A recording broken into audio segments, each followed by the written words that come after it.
Hello there, friends. Welcome to Start Early Today, your daily dose of mindfulness and positivity.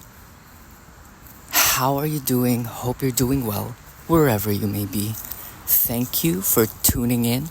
We're trying to make this habit every day, just a moment to show up, and I'm happy that you're here. So we are going to look at spaciousness. Wherever you may be, wherever your physical body may be, wherever you may be in your journey in this life, you can always tune into spaciousness. In a deep inhale, you can take a look at the spaciousness in between things, the spaces in between the popping up of a thought and you choosing to wrap your energy around it and wrapping your head around a certain construct or a thing. And know that everything is just a story that the ego presents. It's a very good storyteller, your ego, but that's just a very small part of ourselves, my friend. The ego is only there to help us survive and live, but it's also there to set some limitations because it's afraid of things that are new and things that make its beliefs wrong, or to put it simply, it's just afraid of being wrong because it's arrogant and pompous and stubborn. So in these moments wherein we choose to be spacious, you can tune into the parts of the body, maybe bring relaxation to the forehead. At times we think too much and we unconsciously frown and create those creases and lines in between the eyebrows, and I invite you to relax that part of your musculature, your physiognomy.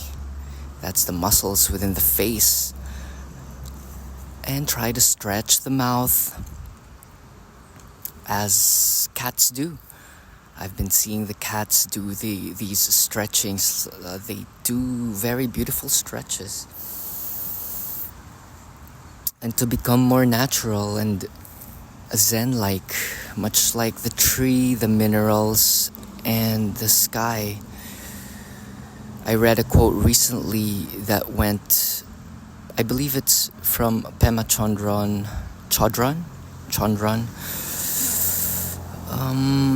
which goes that we are the sky. She says that we are the sky and everything else are just clouds. And what's the nature of a cloud? Impermanent, yes. Ever-changing, yes. Sometimes it's there, sometimes it's not. But tune into the thing that remains. What is this awareness? And you can even go farther back before you were born. So without you, the persona, the person that you're trying hard so much to protect and make beautiful and progress, try to imagine a world without that. See, this is a very good exercise because the awareness can go as far back as the beginning of time, space, and it can go on forever. Like you can count billions of years ahead, and you can also experiment on thinking of a dimension wherein there is no time.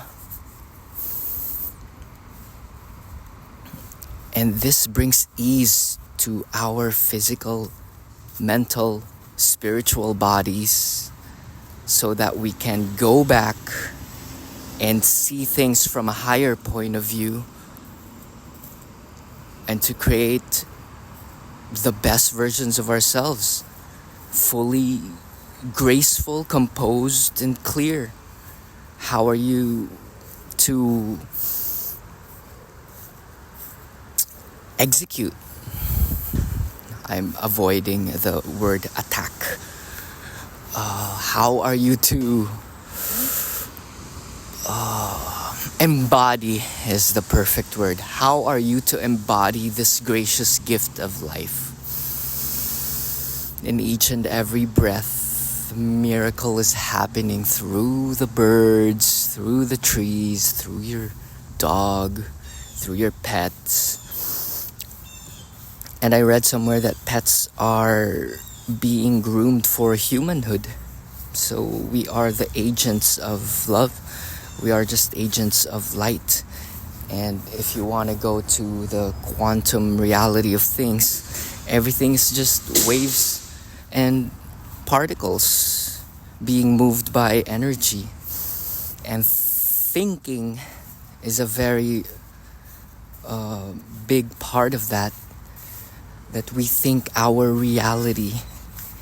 Everything that you think becomes real because it creates waves. It creates wave energy.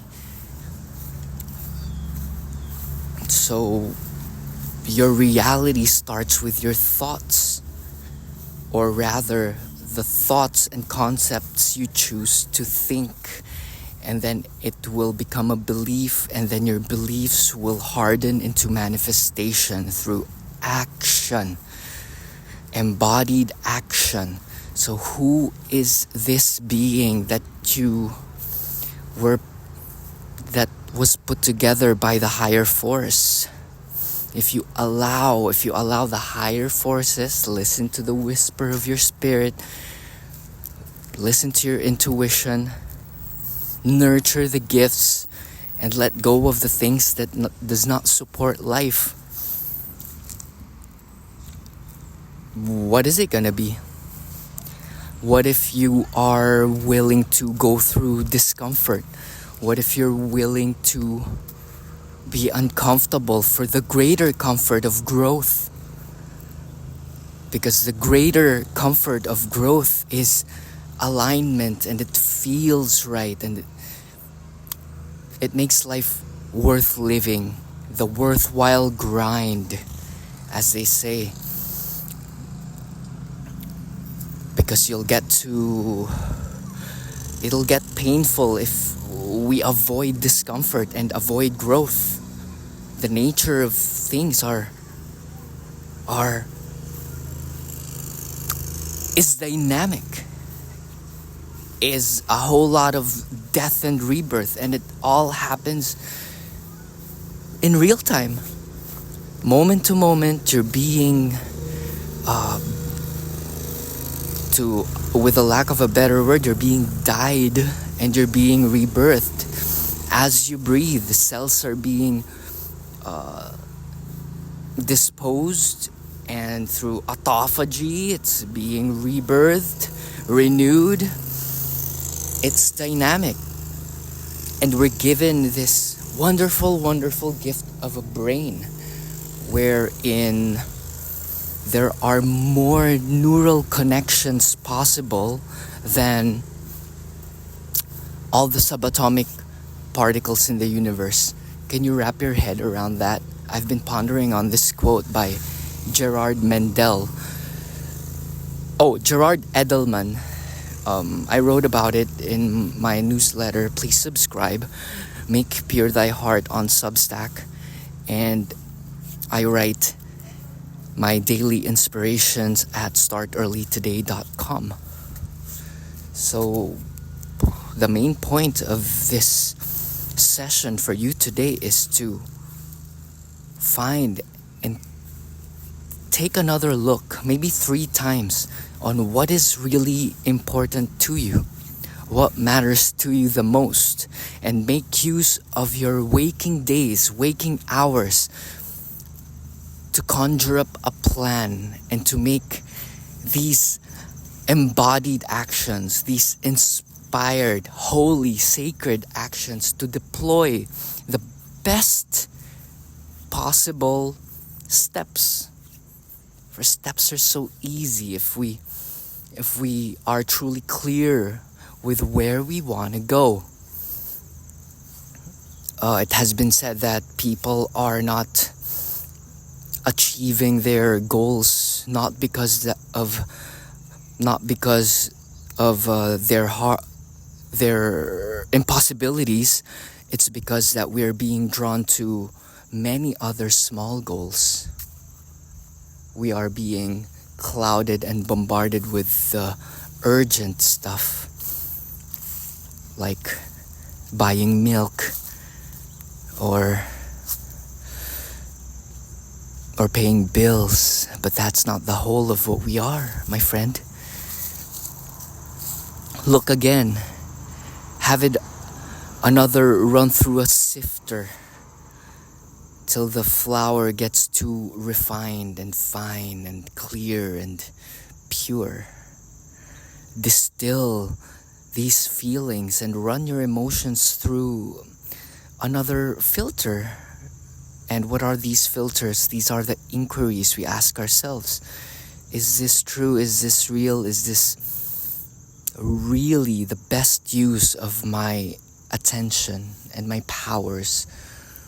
For I am being called for a greater power. It might be unknown at this moment in time, but if we can just wait a couple more minutes, a couple more seconds, give it a little moment, and when simplicity rises up, it shall be so obvious, and it comes down to loving yourself and loving your life, and how are you to enrich this love to become a more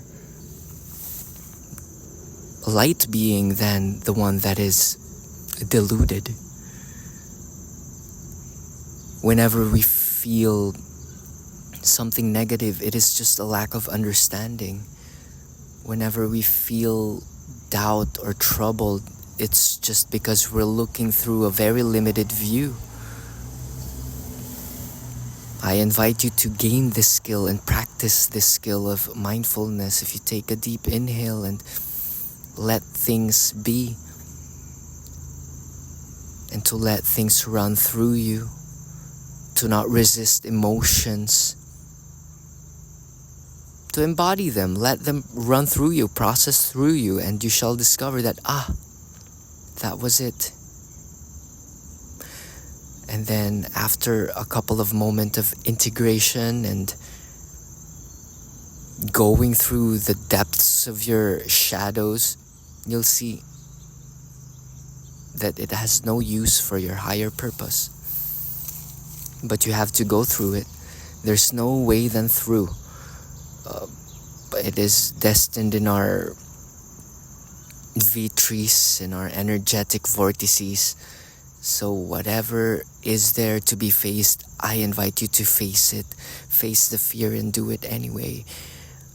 And take inspiration from nature. The rocks have been through many storms. The trees have been through many tornadoes. And the one that can never be destroyed is within you. The kingdom is within. Make your eye singledly focus on the one, on the good, on the love that is within you. It is never outside of you. Whatever you're looking for, whatever you're desiring to be, it is within you. Because if you can imagine it, it is already you. The moment you imagine it, the moment you are stirred up by inspiration, it already is. And this is where most people trip, wherein they desire something and they think that it's not them, and they think that it is, they continuously push it away from them. like a carrot being chased by a donkey. It is now. You desire and you think perfect health, perfect self-expression, abundance in material, physical things. It is you. The moment you feel it, feeling is the secret, my friend. Once you feel it, it is you. And that's the game.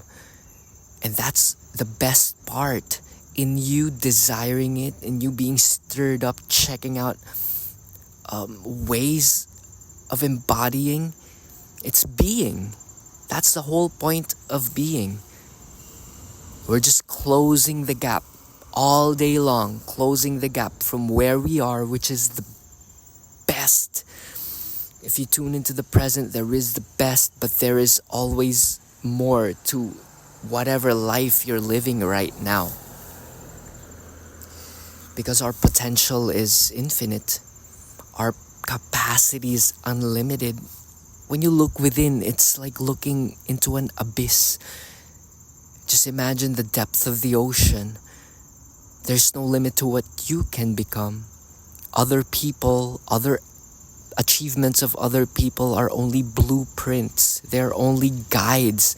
And if they stir up something in you, it's a sign that you can do better than them, or you can do your way, a more unique way of serving people, a better way of expressing the beauty that you feel within, and bring it into material form, because we live in a material world. It's part of it.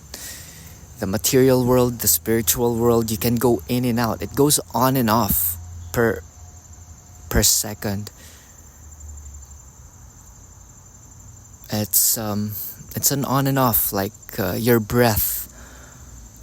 On and off. It's here, it's not here. You're this, you're not that. And I learned this from Stuart Wilde, a great author, that nothing is ever really solid. Everything's negotiable. Everything's malleable. That you can bend. You can bend your skills. You can apply a little bit of... You can increase... You can adjust this way. You can increase your intensity. You can increase the frequency. It's an oscillation. It's an oscillation of how you decide it to be. It's your settings. So, what are your settings? How will you set your day? Gratitude, full embodiment of holiness, and full offering of the whole that is you in the whatever task at hand. And this does not mean that you're careless, that you're just gonna do whatever's in front of you. It's what is the most important thing right this moment that you have control of, that you can control. So watch your skill. How skillful are you? Watch your best. How is this your best? Why isn't it working compared to where you want to be? You can, this is what I learned yesterday. You can watch your skill. You can watch your attitude. You can watch your commitment. And you can watch your resilience. And rate yourself. And what are you gonna be? You can also substitute. This is what I've been doing. You can substitute doing with being. How are you gonna be that? How are you gonna be a more committed person? First of all, you need to know what you're committed to. And I'm also trying to watch my use of the word need, because we contain everything, and to need is to say that you lack. Where are you being pulled is a more graceful word, I think. So watch where you're being pulled, identify where you're being pulled, and watch your energies. Is it an open-hearted one?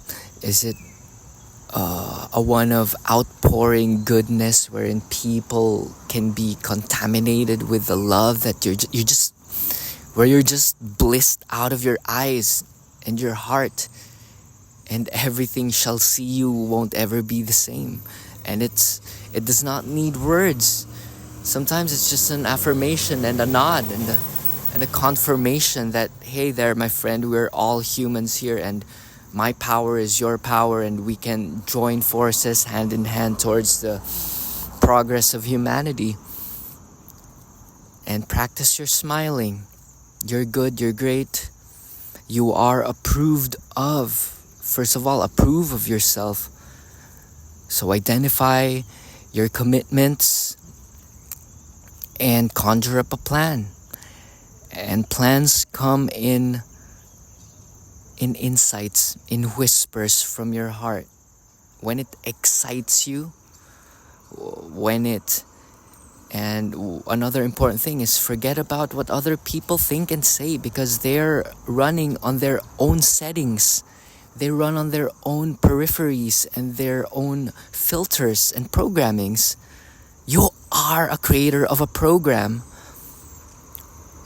And if you create something that works well in nurturing and in firing up and in making things grow, people shall come naturally because they'll be drawn. It's just like a moth to a flame, and it will come naturally. So I hope this one inspired you, my friend, to identify your commitments, watch your resilience, be mindful of your attitude towards the world. Watch your resents. You can let them go. You can let them go by lifting weights and getting sweaty, and just take a walk and observe the squirrel being a squirrel. And in the same manner, you can just observe you being you and allow things to unfold, because life has a much grander, it has a bigger plan than what you think. As you're busy making plans, life happens. The universe is whirling and twirling about, with or without our opinions. And do not make it too hard on yourself. Put yourself together in a loving, mindful, caring way.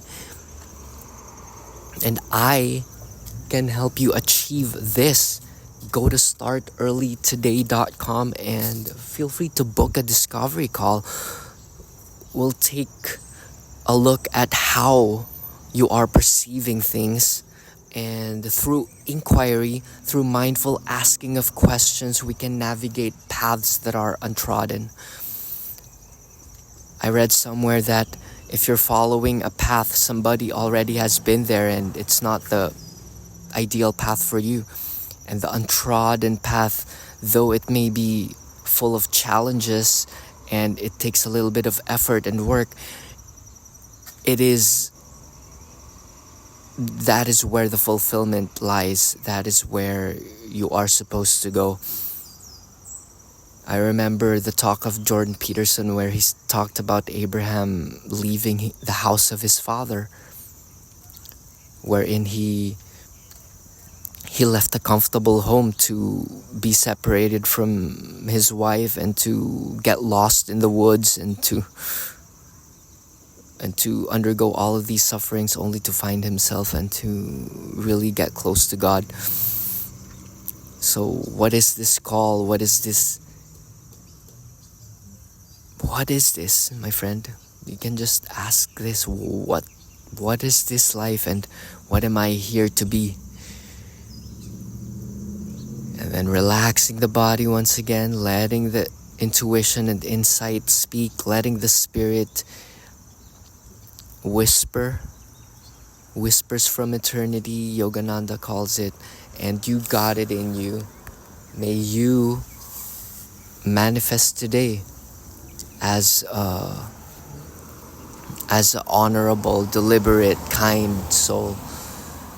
That's it for today. Thank you for spending time. Namaste.